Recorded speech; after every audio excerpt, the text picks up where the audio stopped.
Clippings by Brett Williams, Chapter 14. I've said it before, and I'm not changing my mind. Owning a small business is hard.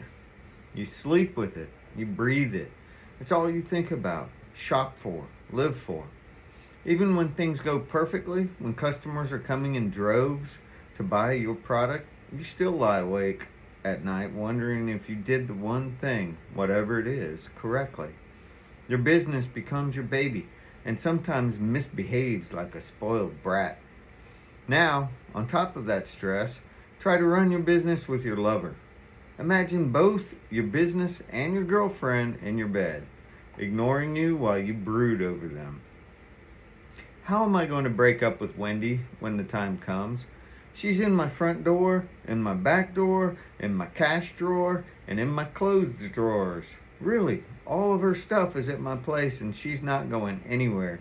She doesn't even have her own place, so I guess it's our place. It's fine right now. We get along. We've had fun building the business and she has good ideas, but she doesn't like the name Clippings.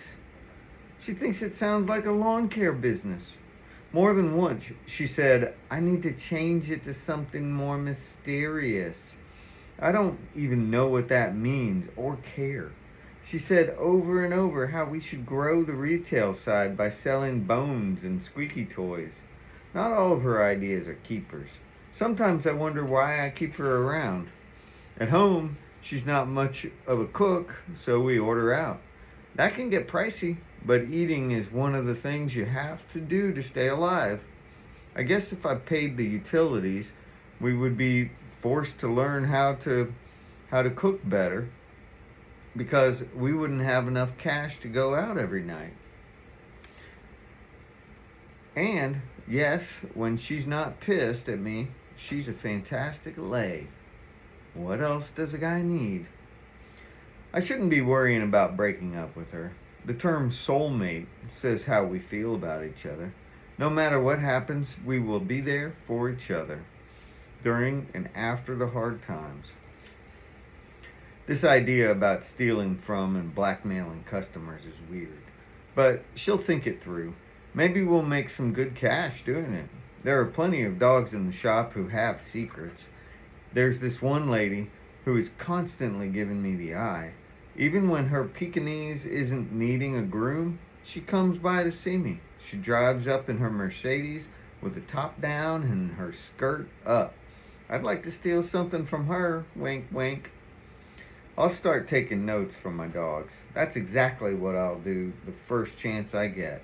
This can be one of those bonding activities the relationship professionals on Dr. Phil show talk about.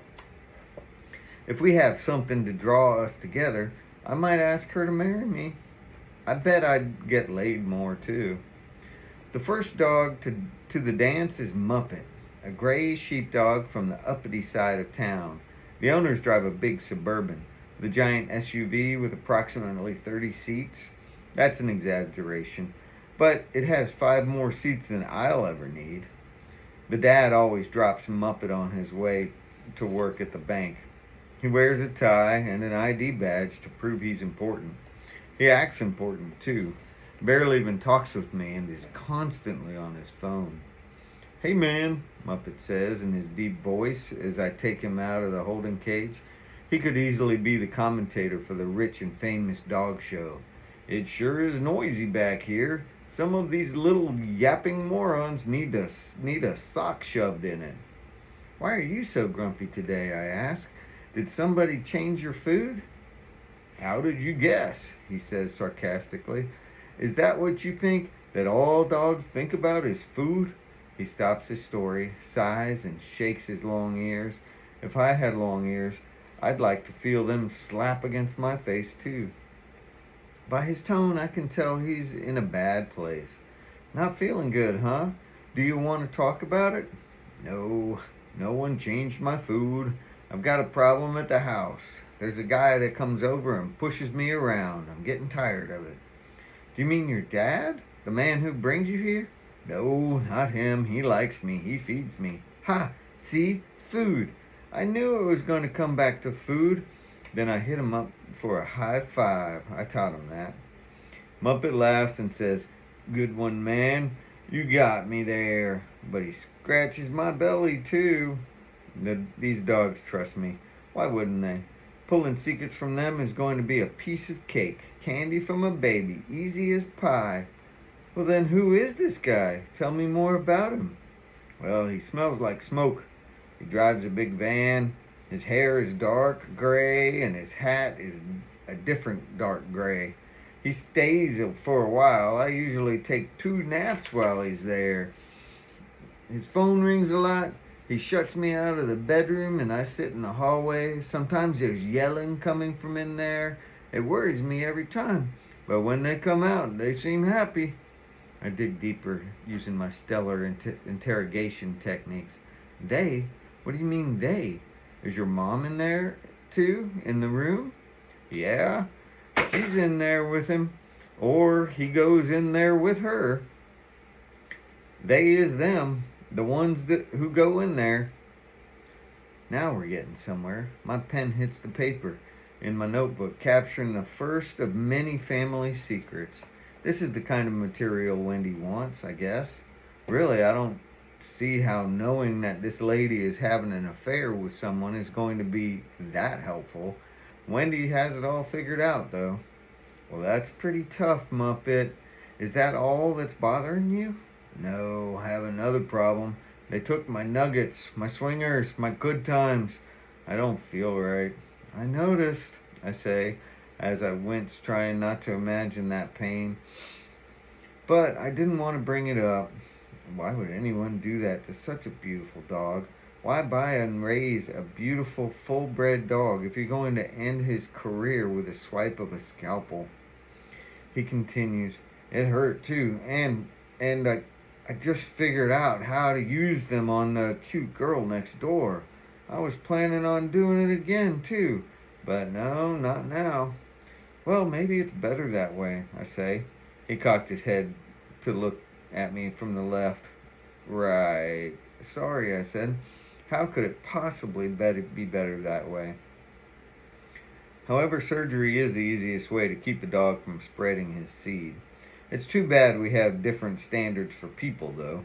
I've run across some dudes that need the same surgery. Real animals. He gives me that hangdog look and says, Man, I don't think I have anything to live for. I laugh, give the backside of his floppy ears a scratch, and ask, Do you want a treat? That brightens his day. It always brightens their day. I wish I was that easy. Really, if you switch dog biscuits for beer and sex, I guess I am that simple. All men are simple. He smiles as he takes the bone biscuit from me. His fur should be beautiful and easy to run your fingers through, but it snags as I run my hand down his back. If they aren't brushed daily, these shaggy dogs get matted spots. It's a lot of work to own a sheepdog or any long-haired breed. Besides the matting, they shed like snow, like autumn leaves, like twirling helicopters from the maple trees in spring, or like a sheepdog shedding in the summer. Because his owners don't brush this big boy enough, I have to use a shedding blade. It's a tool that looks like a saw loop with a single handle. It's not the easiest tool to use because you can't get it into the tight places, but it works best for removing matted hair. He's a good dog, but I'm darn glad he doesn't shed on my kitchen floors. I bet your dad would be mad if he found out that guy was in the house all the time, I say, more to myself than to him. I bet your mom would do anything to keep it from your dad too, huh? Why? Oh, I don't know. I was just thinking about that dog next door to you. She's probably upset that you got your swingers cut off. He looks at me thoughtfully. Can I have another biscuit?